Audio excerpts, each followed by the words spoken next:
Welcome to the Healers Café, conversations on health and healing with Manon Bolliger, a retired and deregistered naturopathic physician with 30 plus years of experience. Here you will discover engaging and informative conversations between experienced healers, covering all aspects of healing, the personal journey, the journey of the practitioner, and the amazing possibilities for our own body and spirit.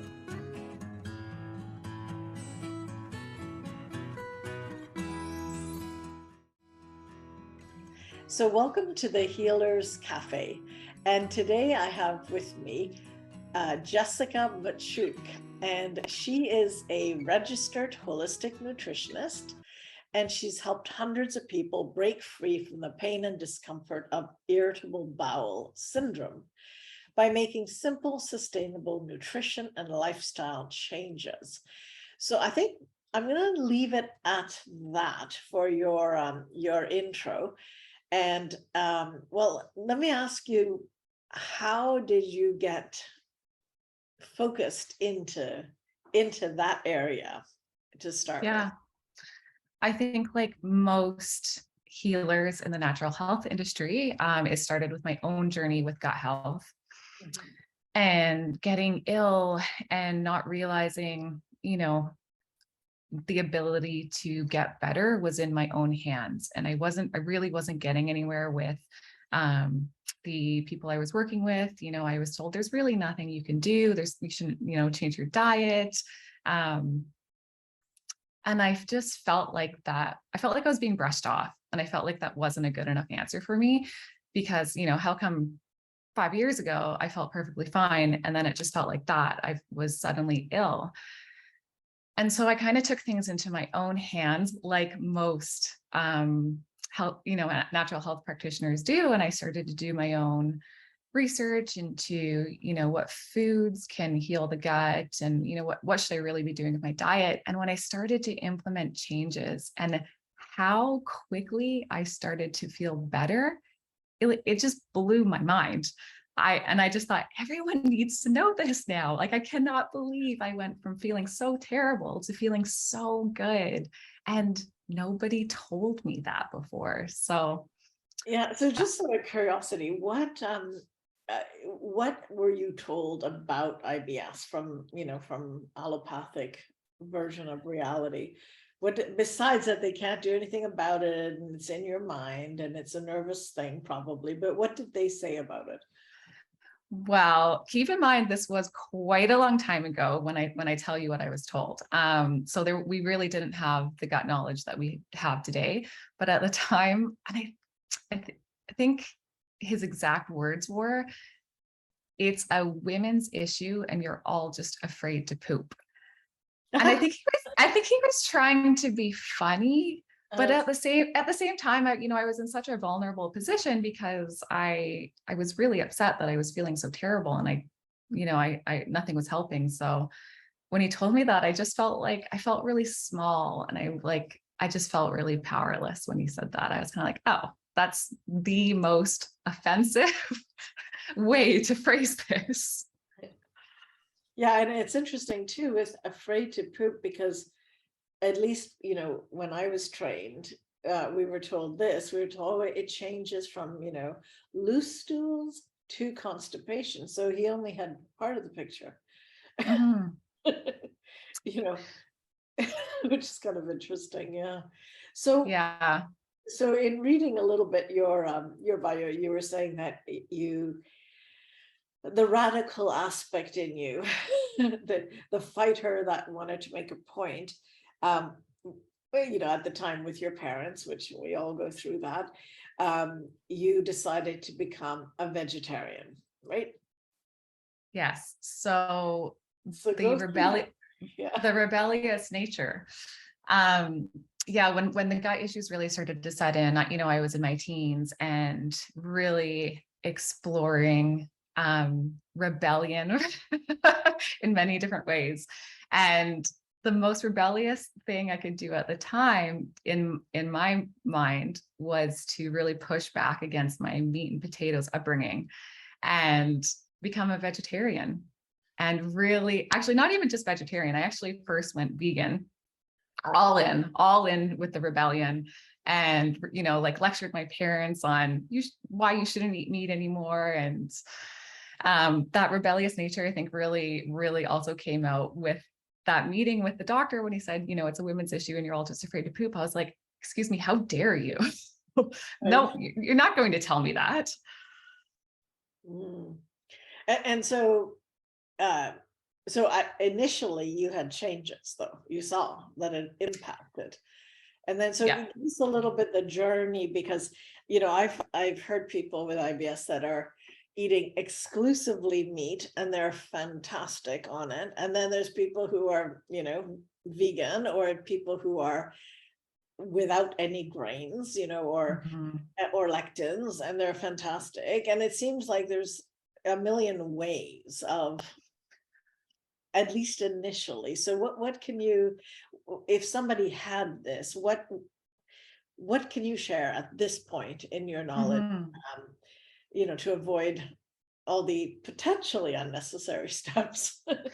Yeah, well, I mean, and that does get a bit complicated when it comes to diet because everyone is so unique. And what you do at one point in your IBS journey might not work several years later. So to give you a little bit of story about that, when I first, you know, went rebellious and turned vegan, I immediately felt immensely better because I was just eating a lot more plants and not as much, you know, refined carbohydrates and as much red meat. And my gut really needed that at the time. It just needed more fiber. So turning vegan at the time made a world of difference, and I felt so much better. And then I moved out on my own and experienced the wonderful joy of stressful adulthood and living on my own and paying bills and trying to have a career. And all that stress really did a number on my gut at the time. And I ended up having to take a couple of rounds of antibiotics for a urinary tract infection.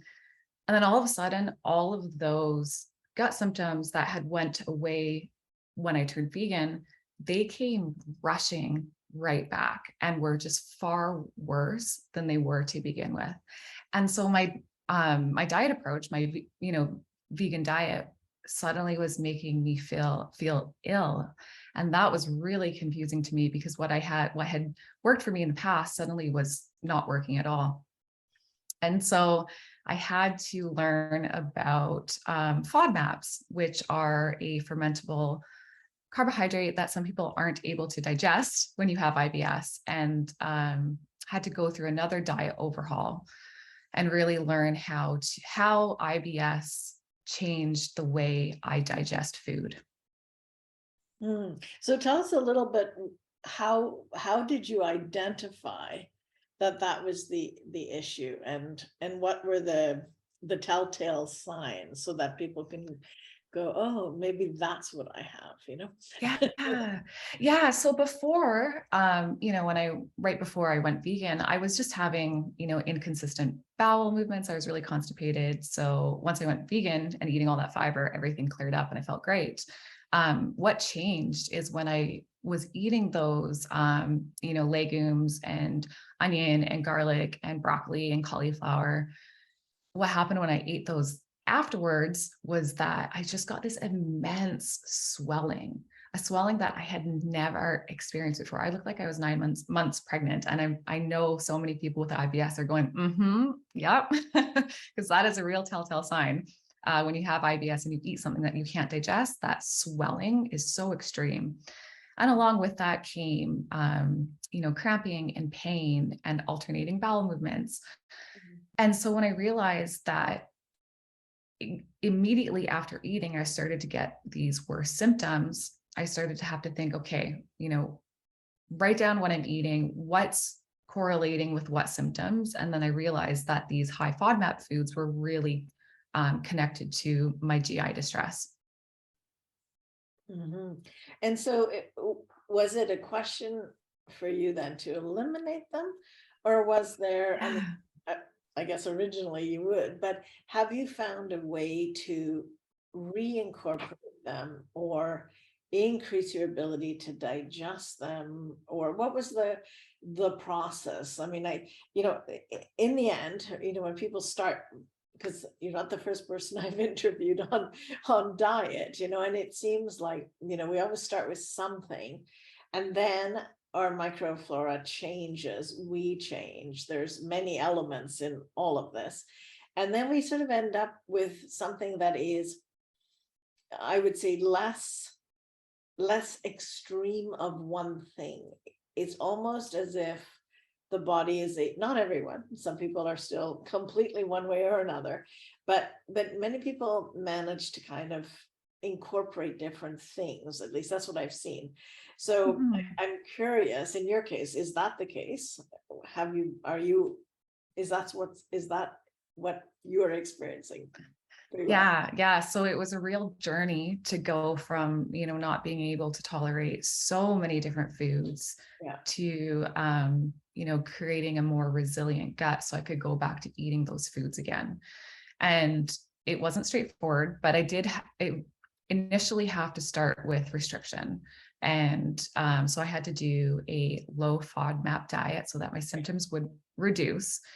And then I really had to work on recalibrating the gut microbiome. So treating small intestine bacterial overgrowth was a huge one for me. And if anyone's listening that, doesn't recognize that, although it's such a buzzword now, which is great, people are learning about it. It's when bacteria migrate to the small intestine and where they shouldn't be in large amounts. And so when you eat food, they start to ferment your food, and that's why you get that extreme bloating. So I really had to work on reducing the number of not so great bacteria in my small bowel, and then retraining my gut microbiome to tolerate those higher FODMAP foods again. So, I didn't just go from restriction to, I'm back at a normal diet again. It was all about retraining. And think about, if you suddenly go to the gym and start lifting weights, you're not just going to walk in and pick up 200 pounds. It's the same thing with your gut microbiome and food. I couldn't just go from having to cut out, all onion to just eating a whole roasted onion throughout the day. That had to start with really small amounts over a long period of time so that I could basically retrain my gut flora to tolerate those foods again.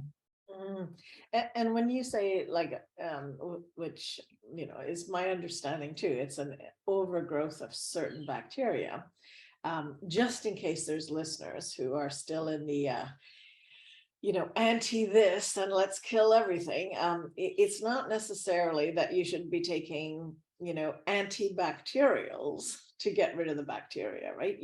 It's an inside job where you want to strengthen the good guys so that the bad guys, as in the less useful for this process. Yeah. It's not just about killing, which I think, 10 years ago, that was the approach with SIBO, is just go in and kill. It's more about shifting the microbiome. And what did you find as foods that shifted? I mean, you had to eliminate so that you're not provoking your system. And that was but what did you find allowed the shift the best for SIBO for yourself? Really it was really taking it slow. By nature, I'm not a very patient person. I'm like all in or all out. Right. So I really had to shift my perspective on, I'm not just going to go back to my, full vegetarian diet and eat all those beans and legumes. I really had to slow down and be patient with the process, while also recognizing I had other areas to work on for gut health outside of food. I really had to work on reducing my stress, which is a huge one when it comes to SIBO and IBS. And I did not give that the attention it needed at the beginning. Yeah. Well, you made a comment. I'm just going to quote you, that chronically ill people sometimes need permission to let go of their illness or untangle their identity from their illness before they can heal. And I thought, Yeah, I definitely have seen that. Yeah. Is that part of the stress you're talking about? Is that identity, or are you talking about like actual stress, Yeah. you know? Well, actually both, very much both. I was stressed for very normal adult reasons, trying to figure out living in this expensive city and, building a career and just normal stressors like that. But also the stress that came along with having a chronic illness. So I really started to, I guess, identify with that statement. I can't eat that. Like, I can't do that, and really started to focus on the things that I couldn't do, Mm. which as a young adult caused a lot of, internal stress, because I was telling myself I couldn't go out with friends. I couldn't go socialize. I couldn't do all the things that normal people my age were doing. And that created its own ball of stress. And so I did start to identify with, my illness at the time. It became part of my identity. And as I separated myself from that and started to flip the script in my mind that I was telling myself, I really saw a big shift in, where things were going. Mhm. So when you say flip the script, it's great. Um, like in other words, I'm just reading into it, but saying things like, well, this food really helps my gut. This feels really good for me, as opposed to Yeah, focusing on what I can't have. You're focusing on exactly. what you can have that is helping you and making things better. Yeah. Yeah. I really had to, talk to myself basically like that food is the friend. Food wasn't the enemy, and starting to focus on, the foods that I could eat and really connecting with, food in a way that I hadn't before. Like before, when I was in that really strict elimination phase, it was like I was eating the same 5 foods over and over and over again. And that, you kind of start to create this negative relationship with food when you're laser focused. I can only eat these.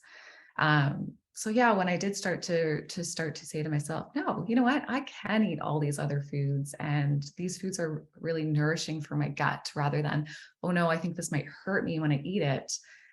Really made such a huge difference in, symptoms after I ate. And I see that with my clients too, is that, you know, the people I work with have been ill for so long, and almost like the journey to finding the answer, to feeling better, has become their own identity. And the same thing happened with me. Manon Bolliger here, and I want to thank you for taking actionable steps towards engaging your healing journey and helping others discover their path by watching, sharing, subscribing, and reviewing these podcasts. Every review and share helps spread the word, these different perspectives and choices and options for healing. And to thank you, I'd like to invite you to sign up to my free 7-sequence email tips on health and healing for everyday life. You can go to healerscafe.com tips. Thanks so much. Yeah. So what would you, knowing what you know now and the way you help people now, what would be the keys, like the sort of, I don't know, first 3 steps to looking at this? Or I think you actually have a 7-step thing, right? Program. But I mean, I'm not asking you to go through your entire program, but like, what are the things that you would get people to look at differently or do differently, so that they're not just, it's not like a shot in the dark? Yeah. Yeah. The type of person I tend to work with, tends to be, someone that has had IBS for, 10 plus years. Like they've had it a really long time, or most of their life, they've felt unwell with their gut. And so they really, I think, are stuck in that elimination phase. They've cut out gluten, they've cut out dairy, they've dabbled with the low FODMAP diet, and they're really stuck in a place. So what we really work on is zooming out and remembering it's not just about eliminating food. We need to work on what foods you are actually eating so that the microbiome isn't being starved. We have to look at how they're eating, because that is just as important as the foods that you do eat. Like, how are you eating those foods? Are you sitting at your computer working, which so most people are guilty of, or scrolling your phone? How are they eating, and what are they doing outside of food? Like, are they nourishing their nervous system? So it's really, a multi-step process to getting them feeling better. It's never just about eliminating food. Mm-hmm. And as far as foods that, like, to judge that a food is good, I mean, I know there's tests, but at least when I was in practice, there, I would call them 50% accurate. So, which is the problem. It's like, on this day it's 50% accurate. When you do it in 2 months, it's also 50% accurate. It's like, it's a bit of a joke, right? Yeah, it's a shot in the dark, really. It is. So how do you recommend people identify the foods that are actually good for their microbiome? Yeah, so that is a complicated process when you're doing it on your own, because intolerances and sensitivities can, it's a whole spectrum of intolerances and sensitivities. So really having to slow down and pay attention to what symptoms are popping up and when, and knowing how your microbiome will affect what foods you react to. Mm-hmm. And yeah, it's hard to do on your own if you don't understand why your IBS has developed.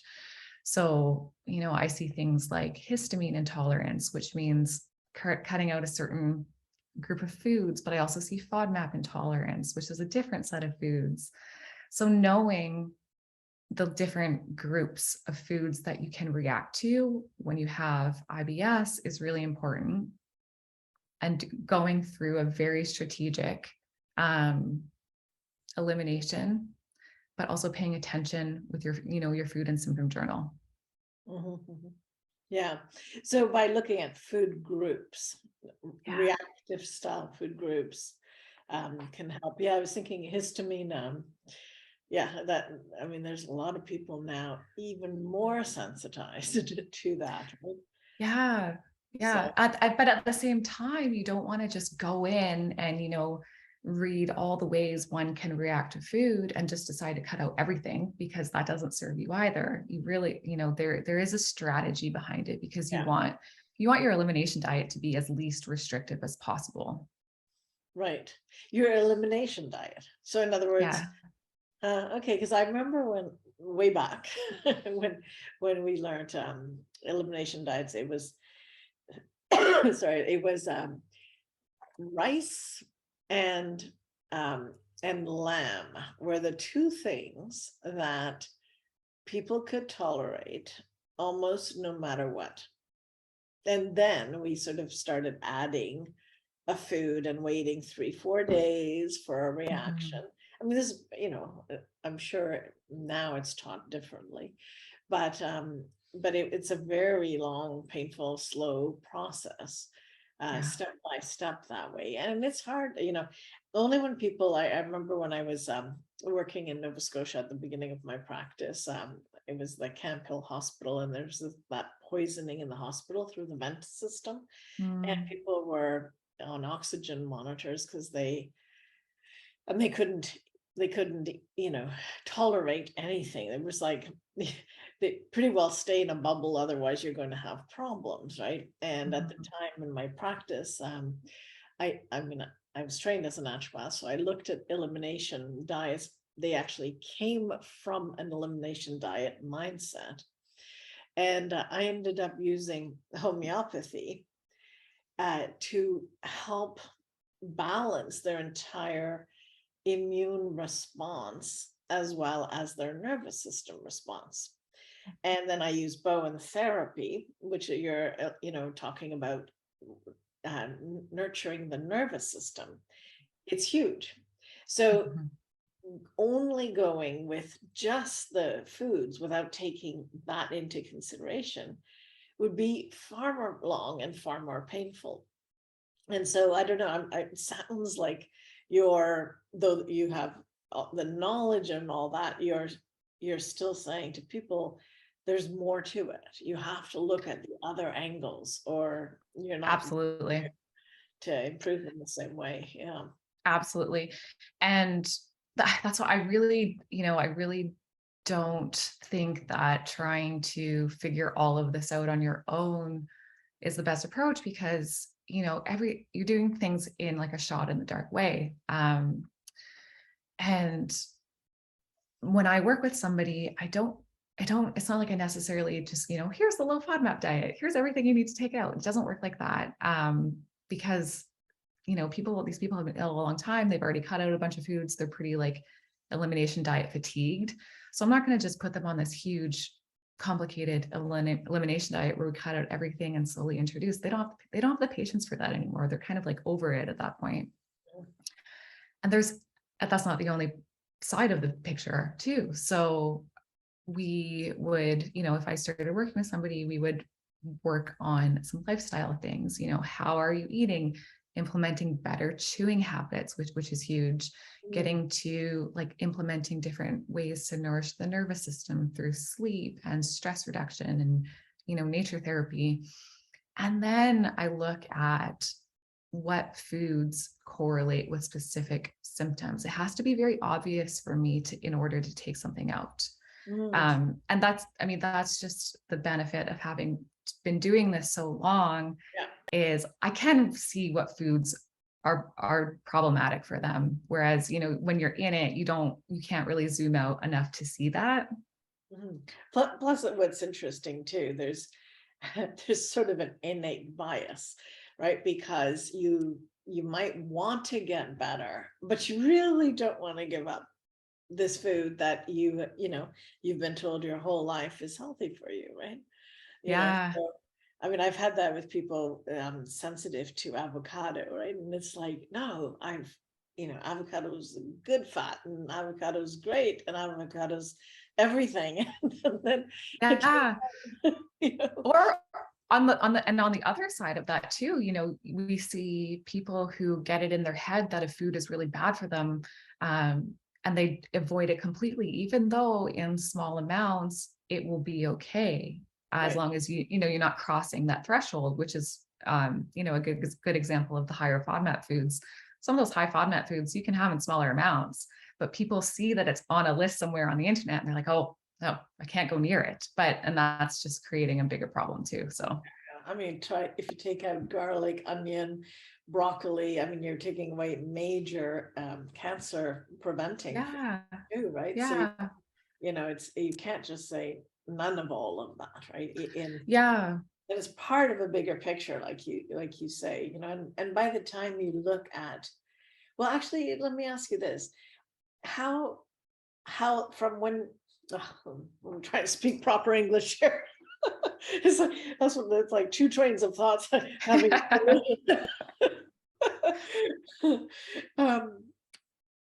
How has your relationship to food changed? Like, if you could say it was like this and now it's like that, like what's the major thing for you that has changed in food? it has been a complete roller coaster, is the first thing I'll say about that. So I grew up, not knowing anything about food, nothing about eating healthy. I just ate, what was in our house and didn't think twice. And, if I remember starting sorry, now it's passed on to me now, I can't say it. Starting gym class in high school, and I'm like, okay, I'm doing this physical activity now, I'm going to eat healthy. And healthy to me at the time was eating 6 pieces of French toast before going to work out. Like, I just knew nothing. So I went from being, in total oblivion, to starting to learn about, natural health and holistic nutrition. and getting actually too far into it, where I suddenly started putting things on either a clean or a dirty category. You know, I was really putting holistic nutrition on a pedestal and obsessing about it. And that created a very complicated relationship with food. And I started to really get fearful around it. So having to kind of take a step back and learning to enjoy all foods in moderation was a huge process for me, and one that I haven't really talked about much in my my marketing and my business, because looking back on it, I can't quantify the steps of what I took to get there, but I did have to really work on not being fearful of food and getting to this place of moderation. Yeah, I was going to say, what comes to me when you're saying all that is yeah, but and I feel like, what about glycophosphates and and all the chemicals in food, and and now this new insanity that somehow vegetables and animal produce needs to receive these injections, like we're creating an insane culture where food isn't food anymore. It's like, it's so, because I agree, we can't be in fear with food, and yet I think as a society we're coming to a point where we actually have to, that being true, and we now need to source out quality foods and quality establishments, restaurants that are really local, that know where they get their stuff. I don't know where you live, but over here in BC, there's quite a consciousness of that reality. Yeah, and I do think that's great. For if it's important to the individual, that's a wonderful movement. And I think for other individuals, it can be just like the clean eating movement, where you get too hyper focused on it and it becomes its own anxiety. So for me, that's not in the top of my period of how I'm approaching nutrition, because I start to get too caught up in it. That doesn't mean I'm eating Doritos all day. But for me, getting produce from the grocery store has been my way of pulling back and kind of regaining my control over food in a very moderate way. As in cooking it yourself, knowing that's what you mean, as opposed to takeouts and that industry, or well, actually, just not having to, I'm not getting really caught up in only getting my produce from one stall at the farmer's market because it's checked all the boxes of organic, and which is wonderful. I'm not not negating that, but just for me personally, it crosses the line into obsession. It becomes an obsession very easily, and it kind of reignites a bit of a fear. So for it's not part of my nutrition because it sets me back almost. Well, I think that's really good to notice that, because with IBS there is that component that is mental, emotional, and all of us, all diseases are mental, emotional, and physical, right? So if you know that it's a trigger, then you've got to think, well, what's more important to you, to get triggered or to eat food and exactly feel fine. Exactly. Right? I mean, maybe it'll cause things, but you don't care. On one level, you're living in a at peace way, right? Yes. Yes. Information can be overload. And it can, and you nailed it on the head. Like I had to make the choice, what's more important, me being calm around my mealtime and not over analyzing what I'm eating, or, sacrificing my mental health to get the best quality food. So it was a choice. I had to make a choice. Yeah.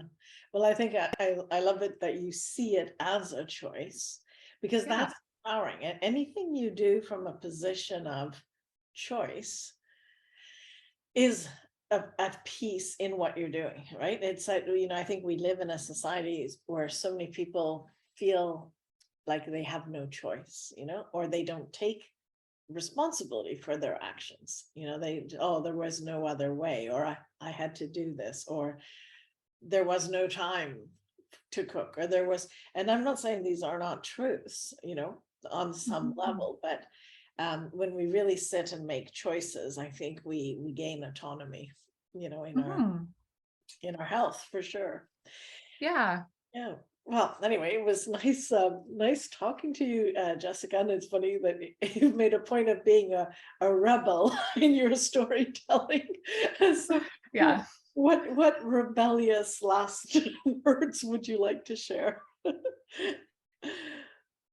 Everything that you're consuming, I would say, online about gut health, I really want you to question, because, there's a lot of opinions that I think are getting too hyper-focused on things like the elimination diet. If somebody is telling you to take out nightshades and lectins, like, question that. Why?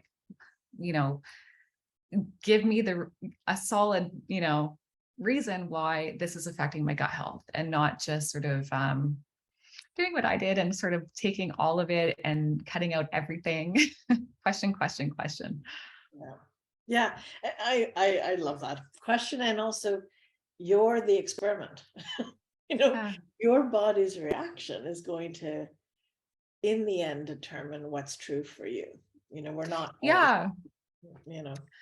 Yeah, there's no one right way to good gut health and fixing your IBS. So if something isn't sitting right with you,